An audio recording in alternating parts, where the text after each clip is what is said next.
Long before the Second Red Scare occurred, communism, the antithesis of capitalism, was created. It all started with Karl Marx in 1848 with the writing of his Communist Manifesto. He believed that one day all classes and private ownership would cease to exist. Skipping ahead to the 20th century, we see communism gain a foothold in Russia through the Bolshevik Revolution. This triggered the first Red Scare. Americans were terrified of this alien ideology, and when a small communist party began to appear in the United States, people overreacted and began a nationwide crusade against anyone with non-conservative ideals. These included labor unions and people who do not believe in a strong government or any government at all.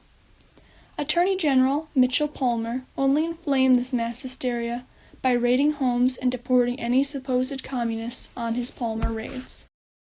Later, in 1941, the United States joined the Allied powers during World War II, but was forced to share an uneasy alliance with the Soviet Union. Once victory was almost certain, the Big Three, Stalin, FDR, and Churchill, met for the Yalta Conference in February of 1945. During this conference, Stalin promised to allow free elections in Eastern Europe, but he did not follow through with this, making many Americans feel uneasy. After World War II, tensions between the USSR and the United States grew to epic proportions, thus beginning the Cold War. The Cold War was a long-lasting event which occurred from the end of World War II until around the early 1990s. The Second Red Scare transpired during the Cold War, and these incidents fed off each other, which caused them to snowball into much bigger issues than they would have been on their own. One early act of the Second Red Scare was the Truman Loyalty Program, or Executive Order 9835, signed by President Harry Truman after World War II. This order made it mandatory for all federal employees to take loyalty oaths in order to prove their allegiance to the U.S. government. It was put in place to root out communists in the American government, and during it, Truman oversaw many of these investigations.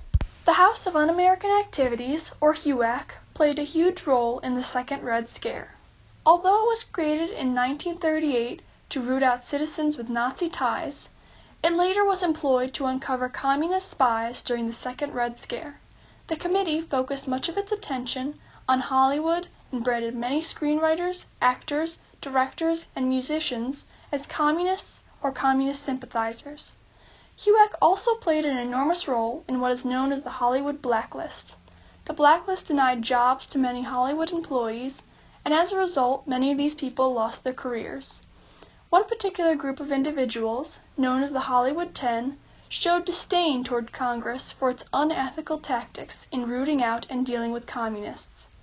These 10 screenwriters and directors were eventually blacklisted themselves, and also spent time in jail for refusing to give any information about their presumed involvement with the Communist Party.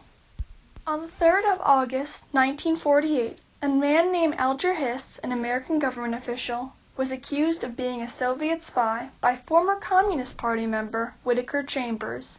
Chambers accused Hiss of being a member of the Ware Group, a supposed secret organization of the U.S. Communist Party with the purpose of infiltrating the American government. Hiss readily denied Chambers' accusation of espionage when he testified before HUAC on August 5, 1948. Then, in November of that year, Chambers produced crucial evidence consisting of 65 pages of the Baltimore documents, and claimed that the documents were given to him by Alger Hiss.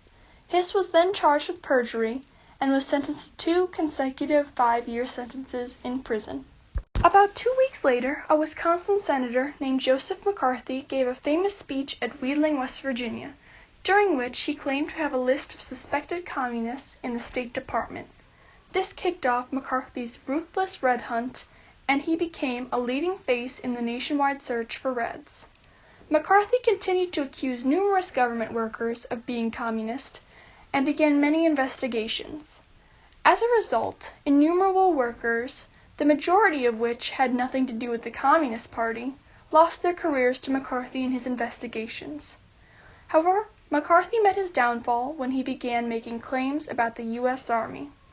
In retaliation, the Army accused McCarthy of using his influence to win special treatment for his former employee, Private G. David Scheim. This accusation began what are known as the Army McCarthy hearings of 1954. The hearings were broadcast on public television and brought to light McCarthy's ruthless methods. This hugely weakened his popularity and forever tarnished his reputation. In 1949, Mao Zedong led a communist revolution in China and created the People's Republic of China, making it a communist country. Because of China's sudden switch to communism, the United States was forced to temporarily end its diplomatic ties for decades, and tensions between the two countries continued to grow. As a result of this communist takeover in China, Americans grew more afraid of communism spreading to the United States. In 1951, communist fear in America grew even more with the trial of Ethel and Julius Rosenberg. Charged with allegedly passing information about the atomic bomb to the USSR, the husband and wife were sentenced to death by electric chair and were executed in 1953. Their trial heightened Americans' fear of communists and of nuclear war with the Soviets, but it also caused some to question the intense methods of Red Hunters. Another result of America's intense fear of communism was its involvement in the Korean War. After World War II, the Allied powers split the country into two parts along the 38th parallel. North Korea would be occupied by the Soviet Union, and South Korea would be occupied by the United States. However, as Cold War tensions between the United States and the Soviet Union continued, North Korea, supported by the Soviet Union and Communist China, invaded South Korea in June 25th of 1950. The United States, fearing that South Korea would fall to communism, came to the aid of South Korea. The fighting ended in a stalemate on July 27, 1953, when an armistice was signed, and North Korea and South Korea were officially separated. The enormous American fear of communism brought on by the Second Red Scare also played a huge role in the United States' decision to enter into the Vietnam War. The United States, bent on eradicating communist influence from the world, claimed that it involved itself in the war in order to prevent North Vietnam from overtaking South Vietnam and transforming it into a communist nation. The Vietnam War lasted until 1975 and took a huge toll on the United States. The U.S. spent billions of dollars on the war, damaging its economy and killing thousands of American soldiers.